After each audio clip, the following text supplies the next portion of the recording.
Hi guys, Bilal here with another fragrance review. Today I'm going to be talking about a fragrance that's been hyped in the fragrance community, and probably you can tell by the title. It's Rochas, however you say it, Moustache, label Rochas Paris, and the fragrance name Moustache, their logo, and in the bottom you will find your UPC and badge code.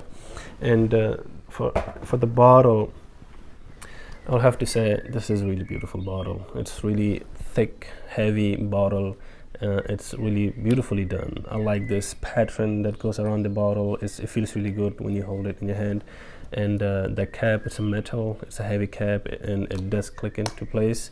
You can hold it from the cap. This one was released back in 2018, and the note in this is mandarin orange, pink pepper, rose, atlas cedar, patchouli, vanilla, and benzoin. This fragrance was hyped. It was hyped, and fragrance connoisseurs were comparing this to YSL Tuxedo, which I personally have never smelled YSL Tuxedo, and I can't really talk about that. But the spray, it's beautiful spray, by the way. And the first spray, there's a sweetness from the vanilla, and there's a freshness of the mandarin orange, and there's a little bit peppery of the pink pepper. And you do smell the rose in this too, but it's not like really loud and really strong rose. If you're not a fan of rose note, you shouldn't be afraid of this. First smell this fragrance, it reminds me of two other fragrances. And the fragrance that reminds me in the first spray is Bentley for Men Intense. Yeah, when you first spray Moustache Man, you will get this booziness hint from it, which immediately reminds you from Bentley Men Intense. And also, I'm not saying that it smells exactly like this, just the booziness that you find in Bentley for Men Intense, you will find it here. It's because they both share some notes, like they both contain benzoin, patchouli, and cedar. And I think that booziness comes from the from the benzoin, and it's not like a really strong and really loud booziness as you find it here. And it's really not really strong and loud in this.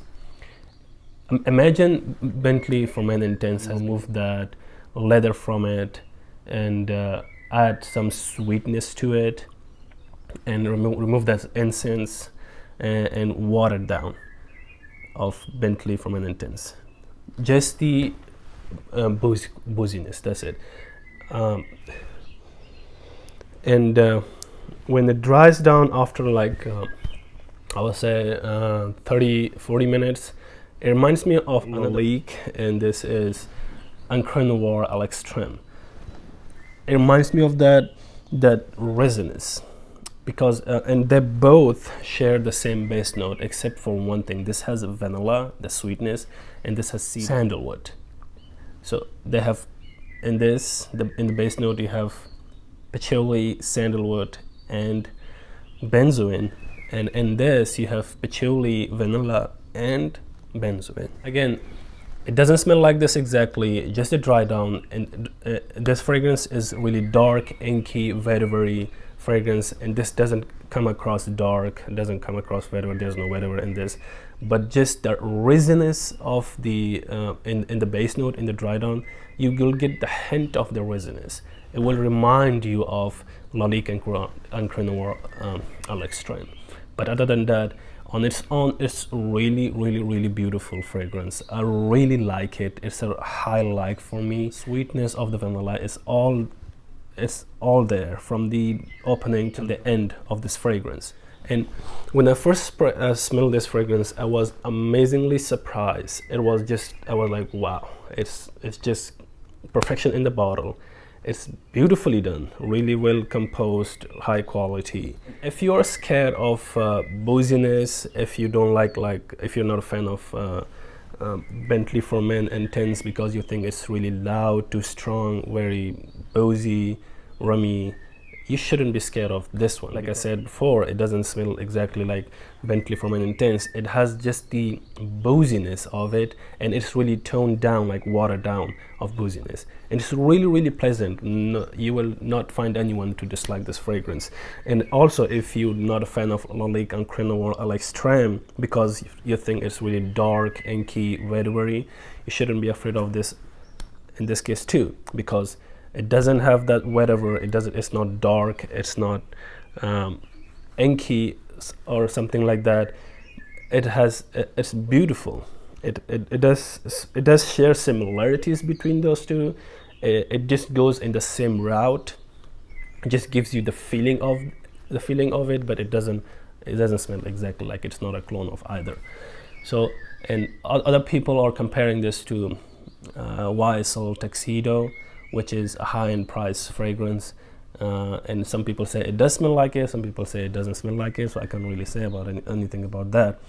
But I really like this fragrance. It's my favorite.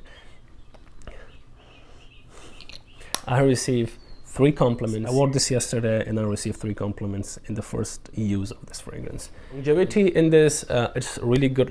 It performs really good in my skin. I got like 8 hour, which is really good. And projection wise, it's 2 hour, which is amazing. If you can get your nose on this, you will be amazingly surprised how good this smells, and you will immediately fall in love with this fragrance, as I did. Let me know in the comment below, what do you all think about this? Have you already smelled this? Are you waiting for it? Or do you want it in your collection? And please make sure to subscribe to my YouTube channel if you like this video, and it will help me out to encourage me to make more videos for you guys. And until next time, peace out.